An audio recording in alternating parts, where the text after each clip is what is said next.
بسم اللہ الرحمن الرحیم۔ السلام علیکم۔ درود و سلام ہو محمد و آل محمد پر۔ بیست خبر نامہ میں خوش آمدید۔ 27 جون 2021 کی ملکی اور عالمی خبروں کے ساتھ میں ہوں اسد عباس۔ سب سے پہلے نظر ڈالیں گے آج کی اہم خبروں پر۔ مقبوضہ کشمیر میں بھارتی ایئر فورس بیس اسٹیشن پر 2 دھماکے ہوئے جن میں 2 اہلکار زخمی ہو گئے۔ وفاقی وزیر منصوبہ بندی اسد عمر نے کہا ہے کہ پاکستان میں کورونا کی چوتھی لہر جولائی میں آ سکتی ہے۔ مقبوضہ کشمیر کے ضلع بارہمولہ میں آسمانی بجلی گرنے سے ایک بھارتی فوجی ہلاک ہو گیا۔ محکمہ انسداد دہشت گردی کی جانب سے جوہر ٹاؤن دھماکہ کیس میں مزید 2 ملزمان کو گرفتار کیے جانے کی اطلاعات موصول ہوئی ہیں۔ حکومت افغانستان نے دعویٰ کیا ہے کہ طالبان افغان فوج سے چھینے گئے ہلکے بھاری ہتھیار پاکستان منتقل کر رہے ہیں۔ ایران نے کہا ہے کہ وہ جوہری تنصیبات کی اندرونی تصاویر اقوام متحدہ کے عالمی جوہری ادارے کے حوالے نہیں کرے گا۔ وزیر خارجہ مخدوم شاہ محمود قریشی نے کہا ہے کہ افغانستان سے امریکی افواج کا انخلا ہو چکا ہے۔ انہوں نے کہا کہ افغانستان میں بڑھتی ہوئی کشیدگی پر تشویش ہے اور ساتھ ہی خبردار کیا کہ افغانستان میں صورتحال بگڑی تو پاکستان متاثر ہوگا۔ یمن کی مسلح افواج نے سعودی عرب کے فوجی اہداف کو وسیع پیمانے پر ڈرون حملوں کا نشانہ بنایا ہے۔ افغان فوج اور طالبان کے درمیان جھڑپوں میں 24 طالبان ہلاک ہو گئے۔ اسرائیلی میڈیا نے دعویٰ کیا ہے کہ ایران کے بارے میں نتن یاہو کی پالیسی ایک بڑی ناکامی تھی۔ امریکہ کی فوڈ اینڈ ڈرگ ایڈمنسٹریشن نے خبردار کیا ہے کہ فائزر اور موڈرنا کی ویکسین لگانے سے کچھ افراد کو دل میں سوجن کا خطرہ بھی ہو سکتا ہے، تاہم یہ رسک محدود ہے۔ اور عراق کے علاقے اربیل میں امریکی قونصل خانے کے پاس ڈرون حملے کی اطلاعات سامنے آئی ہیں۔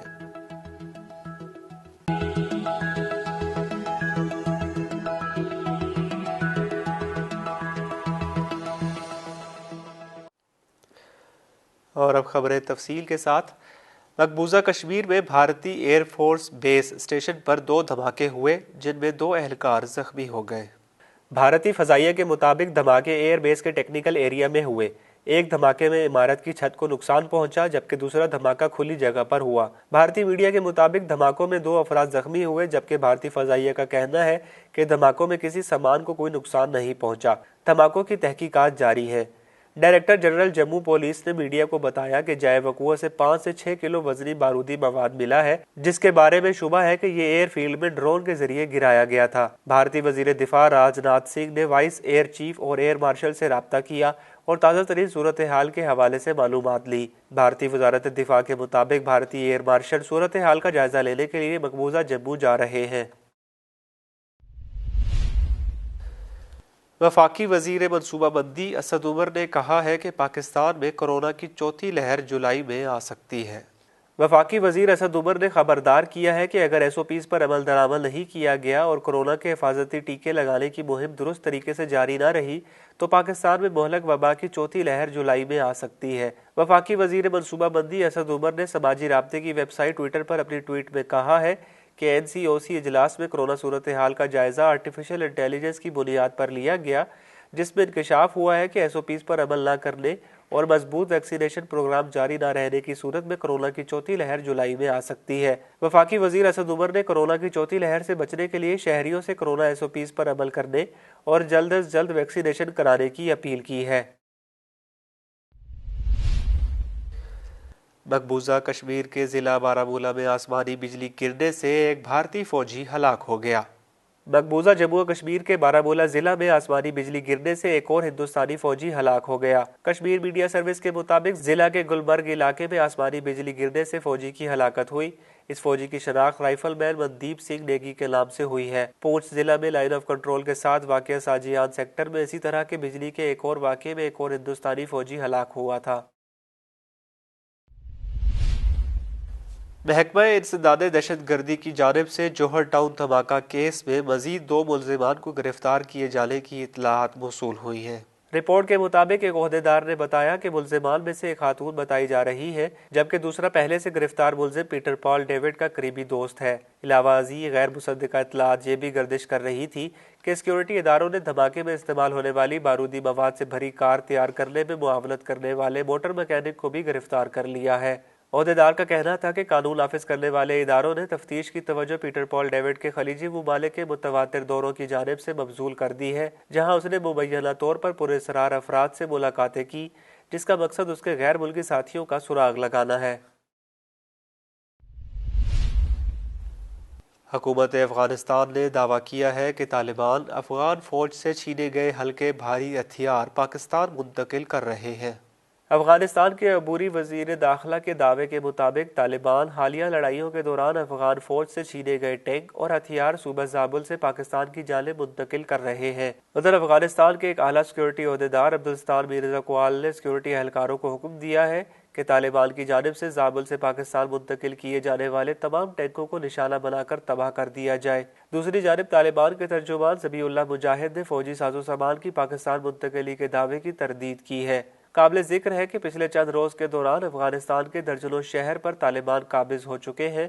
طالبان کی جانب سے جاری کیے جانے والے ویڈیو کلپ میں بھاری مقدار میں فوجی ساز و سامان پر قبضہ کرنے کا دعویٰ کیا گیا ہے۔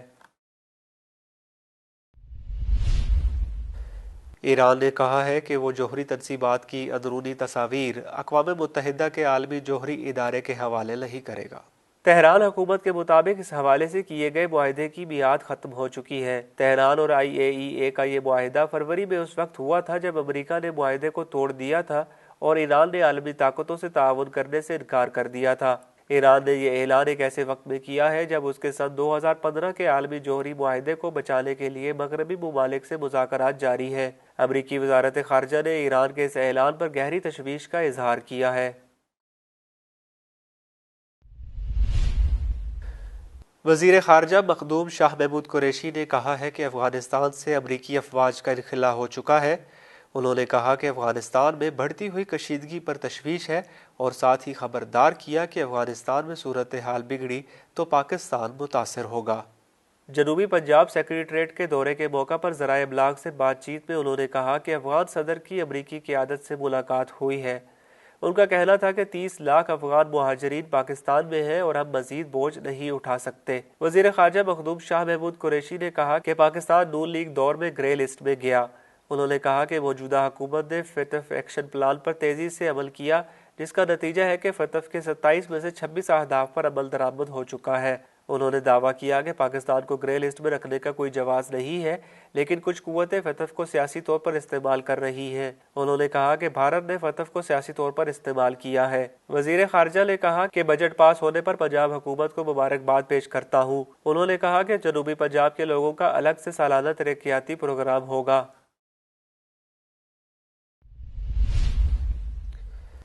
یمن کی مسلح افواج نے سعودی عرب کے فوجی اہداف کو وسیع پیمانے پر ڈرون حملوں کا نشانہ بنایا ہے۔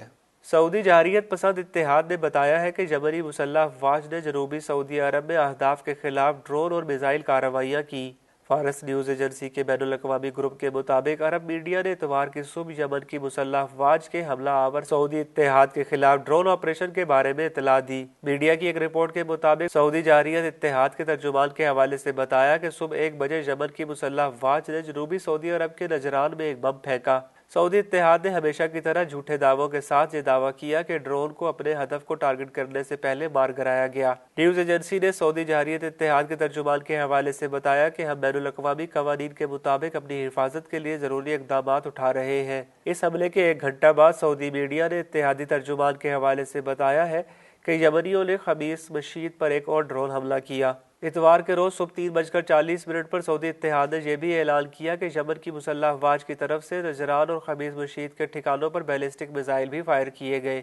میڈیا کے مطابق سعودی اتحاد، جس نے یمن کے میزائلوں اور ڈرونوں کو روکنے میں اپنے دفاعی نظام کی نااہلی اور مضحکہ خیز غلطیوں کی ویڈیو بار بار شائع کی ہے، اس نے بیلسٹک میزائل کو روکنے کا بھی دعویٰ کیا ہے۔ افغان فوج اور طالبان کے درمیان جھڑپوں میں 24 طالبان ہلاک ہو گئے۔ افغانستان کے شمالی صوبے قندوز میں افغان فوجیوں کے ساتھ جھڑپوں میں طالبان عسکریت پسند گروپ کے کم از کم 24 ارکان ہلاک ہو گئے ہیں۔ ذرائع کا کہنا ہے کہ عسکریت پسند گروپ کی جانب سے افغانستان میں سرزمین پر قبضہ کرنے کے لیے کارروائیوں کا سلسلہ تیز ہو گیا۔ جمعہ کی شب صوبے کے دارالحکومت قندوز میں افغان اسپیشل آپریشن فورسز نے اس گروپ کے خلاف سینڈارک، عنایت اور زاخیل کے علاقوں میں کارروائی کرتے وقت کم سے کم 16 عسکریت پسندوں کو ہلاک اور 10 کو زخمی کر دیا۔ قندوز حالیہ دنوں میں دونوں فریقوں کے مابین وقفے سے جھڑپوں کا شکار ہوا ہے، جب طالبان عسکریت پسندوں نے شہر پر قبضہ کرنے کی کوشش کی ہے۔ افغان فورسز نے مزید کہا کہ قندوز کو طالبان عسکریت پسندوں کے مکمل صفایا تک کلین اپ آپریشن جاری رکھیں گے۔ اسرائیلی میڈیا نے دعویٰ کیا ہے کہ ایران کے بارے میں نتن یاہو کی پالیسی ایک بڑی ناکامی تھی۔ اسرائیلی میڈیا نے ایران کے بارے میں اسرائیلی پالیسی کے بارے میں گفتگو کرتے ہوئے کہا ہے کہ سابق اسرائیلی وزیر اعظم بنجمن نتن یاہو کی ایران کے بارے میں پالیسی ایک بڑی ناکامی تھی۔ ہفتے کے روز اسرائیلی چینل نے اطلاع دی تھی کہ نتن یاہو سابق امریکی صدر براک اوباما کے ساتھ اپنے اختلافات پر فخر محسوس کرتے تھے۔ ان کے مطابق نتن یاہو نے کہا کہ ایران کے ساتھ جوہری معاہدے کے بارے میں وہ کانگریس میں گئے اور امریکی عوام کی رائے عامہ اور اسرائیل میں رائے عامہ کے ایک حصے کا مقابلہ کیا۔ انہوں نے مزید کہا کہ امریکہ میں رائے عامہ کو تبدیل کیا اور سابق امریکی صدر ڈونلڈ ٹرمپ کے ذریعے ایران کے ساتھ طے شدہ جوہری معاہدہ منسوخ کرنے میں کامیابی حاصل کی۔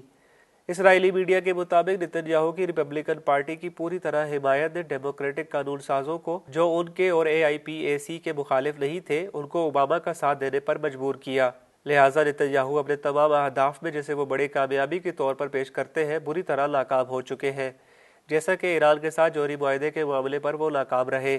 ایران کے جوہری پروگرام کو ختم کرنے میں سابقہ امریکی صدر ٹرمپ نے بے جا دباؤ ڈال کر معاہدے سے دستبردار ہونے پر مجبور کیا، جس کی وجہ سے ایران کا جوہری پروگرام بند ہونے کی بجائے آگے بڑھتا گیا۔ اسرائیلی چینل نے مزید کہا ہے کہ یہ ساری کہانی جو نتن یاہو کو ایرانی مسئلے میں کامیابی کے طور پر مارکیٹنگ کر رہی ہے، وہ ایک بہت بڑی ناکامی ہے۔ امریکہ کی فوڈ اینڈ ڈرگ ایڈمنسٹریشن نے خبردار کیا ہے کہ فائزر اور موڈرنا کی ویکسین لگانے سے کچھ افراد کو دل میں سوجن کا خطرہ بھی ہو سکتا ہے، تاہم یہ رسک محدود ہے۔ غیر ملکی خبر رساں ادارے کے مطابق FDA نے موڈرنا اور فائزر کی بائیو این ٹیک کی ویکسین کی فیکٹ شیٹ میں دل کی سوزش کے خطرے کی وارننگ شامل کر دی ہے۔ یہ وارننگ امریکہ کے centre for disease control and prevention کی ایڈوائزری کمیٹی کی جانب سے دلائل اور جامع نظر ثانی کے بعد اپ ڈیٹ کی گئی ہے۔ امریکہ کے vaccine adverse event reporting system میں جون کے دوسرے ہفتے کے اختتام تک مائیوکارڈائٹس اور پیریکارڈائٹس کے 1200 سے زائد کیس رپورٹ ہوئے ہیں، جبکہ مذکورہ ویکسین کی دوسری خوراک کے بعد مردوں میں ان کیسز میں نمایاں اضافہ دیکھنے میں آیا ہے۔ اور عراق کے علاقے اربیل میں امریکی قونصل خانے کے پاس ڈرون حملے کی اطلاعات سامنے آئی ہیں۔